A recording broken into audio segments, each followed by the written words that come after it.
আসছে, সবাই আসছে একদম। আপনি না মিডিয়া নিজেরই সেলফি তুলতে ব্যস্ত, বাহ খুব ভালো। সবাই আসছে, আমার তো সবাইকে চাই আমার সোশ্যাল মিডিয়ায়, ঠিক আছে? সব থেকে জোরে, হ্যাঁ একদম।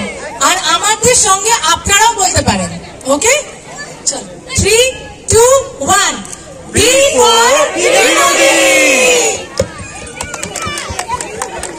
Thank you thank you thank you. আচ্ছা আপনারাও বলবেন।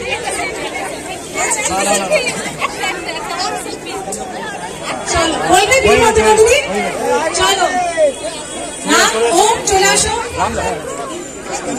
তাহলে সব থেকে জোরে আপনাদের বলতে হবে, হ্যাঁ? 3, 2, 1 B for Binodini. Thank you thank you thank you.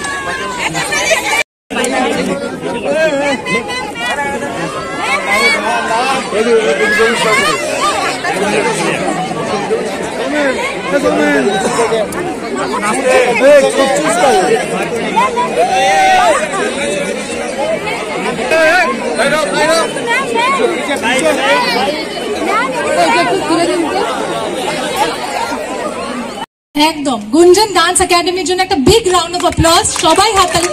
ওনারাও মহিলা হয় এত বড় একটা কিছু করার চেষ্টা করছে, আমাদের সবাইকে সাপোর্ট করা উচিত।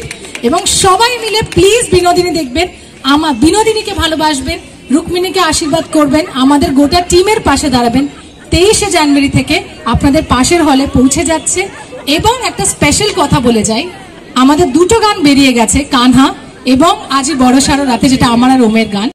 সে প্রভু হতে পারবে না, তখন রামকৃষ্ণ পরমহংসদেব নিজে এসে ওনাকে আশীর্বাদ করেন মঞ্চে, এবং সেখান থেকে তার একটা নতুন যাত্রা শুরু। তো আমি এটাই বলবো, এখানে আমি দেখছি অনেক মেয়েরা আছে, তোমাদেরকে যদি কেউ বলে না যে তোমরা এটা পারবে না, এটা করা উচিত না, এটা না, যেটা তোমার মন চাইবে এবং যদি তোমার মনে এটা ঠিক, তাহলে সেটা সব সময় করবে। কারোর কথাতে কান দেবে না। Thank you Puja, thank you. কারোর কথাতে কান দেবে না, সেটা খুব দরকার। একদম তো, একদম। সে এই ছবিটা প্রতিটা মেয়েদের জন্য। এবং 1880-তে যখন পুরুষদের কারণে তাকে তার স্বাদের থিয়েটারটা থেকে বঞ্চিত হতে হয়েছিল, আজকে 2025-এ দাঁড়িয়ে যেখানে ছেলেরাও মেয়েদের পাশে এসে দাঁড়ায়, আমি বলবো এই ছবিটা শুধু মেয়েদের জন্য না, ছেলেদের জন্য। আপনারা সবাই এটা একসঙ্গে দেখুন, আপনাদের মাদের জন্য, বোনদের জন্য, মাদের, দিদাদের জন্য, ঠাকুমাদের জন্য, এবং আপনাদের মেয়েদের জন্য, এবং আপনাদের গার্লফ্রেন্ডদের জন্য সেটাও। তাহলে শুধু মেয়েরা, ছেলেরাও দেখবে তো বিনোদিনী? কোথায় সবে, কোথায় ছেলেদের আওয়াজ শুনতে পারে? দেখবে তো? কোথায় কোথায় নেই? তাহলে আমাদের মেয়েরাই আছে তো আমাদের সঙ্গে, ঠিক আছে, আমরা একাই 100 একসাথে দেখেছেন। এবং সত্যি বাসিন্দাদেরকে সব থেকে বেশি ভালো বিনোদিনী।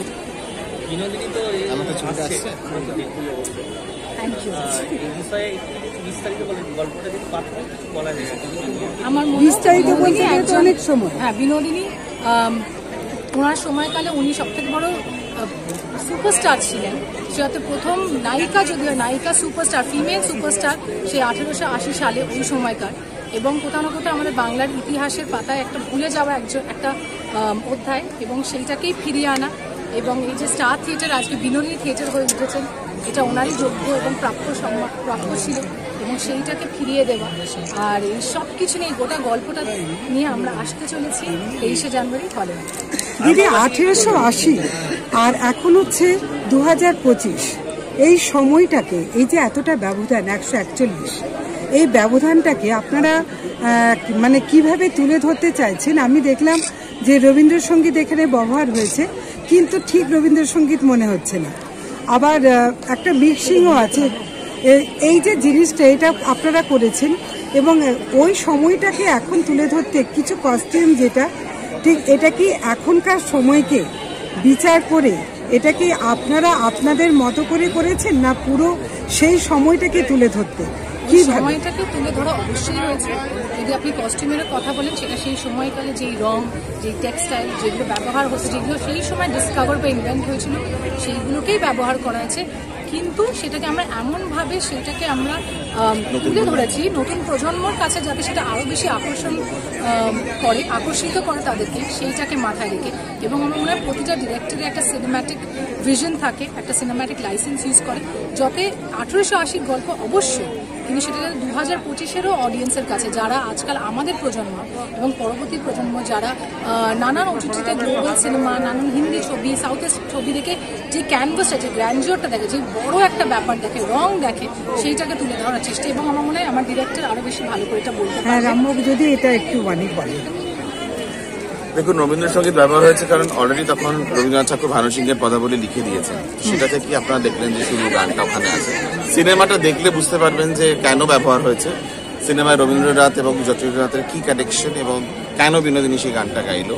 তারপরে সঙ্গীত ব্যবহারের জন্য বলছি না, সুরটা সম্বন্ধে বলছি। সুরটাকে যথাযথ, হ্যাঁ, সুরটাকে কন্টেম্পোরাইজ করা হয়েছে কারণ সৌরেন্দ্র এবং সৌম্যজিৎ সিনেমাটার কিন্তু পুরো বিজিএম গান অন্য রকম ভাবে দেখার চেষ্টা করছে। রূপমিনী যেটা বললো যে আপনারা একরকম ভাবে শুনে অভ্যস্ত, আমরা একটু অন্য রকম ভাবে শোনানোর চেষ্টা করছি।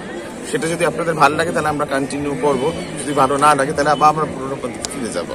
কিন্তু সেই জন্য আমার মনে হয় দর্শকরা পছন্দ করেছে আমাদের প্রথম যে গানটা কান্না বেরিয়েছে, সেটাকে এত বাংলা সিনেমাতে একটা হিন্দুস্তানি ভাষায় গান, কিন্তু সেইটার পরে যখন আজই বড়সাদের রাতে গানটি আসে এবং সেখানে যেখানে রবীন্দ্রসঙ্গীতের ব্যবহারটা হয়েছে এবং যে নতুন ভাবে হয়েছে, তারপরে সব হচ্ছে কানহার থেকেও বেশি ভালো দর্শকের এটা লাগছে। তো এটাই সব থেকে বড় প্রাপ্য। এই জন্যই আমার মনে হয় প্রতিটা পথে পথে আমাদের পুরনো শিকড়টাকেও ধরে আধুনিকতার দিকে এগিয়ে যাওয়া উচিত। কারণ সেটাই বিনোদিনীর গল্প, ভুলে গেলে হবে না, আমরা এগিয়ে যাচ্ছি কিন্তু শিকড়টাকে সঙ্গে নিয়ে চলতে হবে। যেখানে পুষ্পা 2 চলছে, সবথেকে বড় ব্লকবাস্টার তো আমরা অবশ্যই চাইবো যে যাতে বিনোদিনী হোক। দিদি, যেখানে পুষ্পা 2 চলছে এবং খাদান চলছে, সেই জায়গায় দাঁড়িয়ে বিনোদিনীকে নিয়ে আসা, সেইটাকে আপনাদের অনেকটাই দুঃসাহস বলা যায়, কারণ বর্তমান সময়ের পরিপ্রেক্ষিতে। আর একই সঙ্গে এটাও জানতে চাইছি যে আবার কি সিনেমার সেই রুচি কি আগের মতো ফিরে আনানোর একটা কি চেষ্টা চলছে? আমি দ্বিতীয় প্রশ্নটা প্রথমে উত্তর দিচ্ছি যে অবশ্যই সবাই বলছে যে এই সিনেমার মাধ্যমে যে বাংলা ছবির স্বর্ণযুগটা হয়তো ফিরে আসবে। এবং প্রথম প্রশ্নের উত্তরটা এটাই দেবো যে আপনি নিজে মহিলা হয়ে বলুন, আপনার কেমন লাগছে যে দুটো বড় সাউথের বিগেস্ট সুপারস্টার, বাংলা সব থেকে বড় সুপারস্টার, ডেফিনেটলি বিনোদিনী একটা নারী কেন্দ্রিক ছবি এবং বিনোদিনী যে সব থেকে বড় সুপারস্টার ছিল, সে আশা আপনার কেমন লাগছে নারী হিসাবে? ভীষণ ভীষণ, একদমই তাই। এই যে সাহসটা, দুঃসাহসটা, স্পর্ধাটা, এটা বিনোদিনীর মধ্যেই ছিল সেই সময়কালে। তাই আজকে আমরা বিনোদিনী নিয়ে আসছি, সেটা স্পর্ধারই প্রতীক। একদম তাই, একদম তাই, একদম তাই।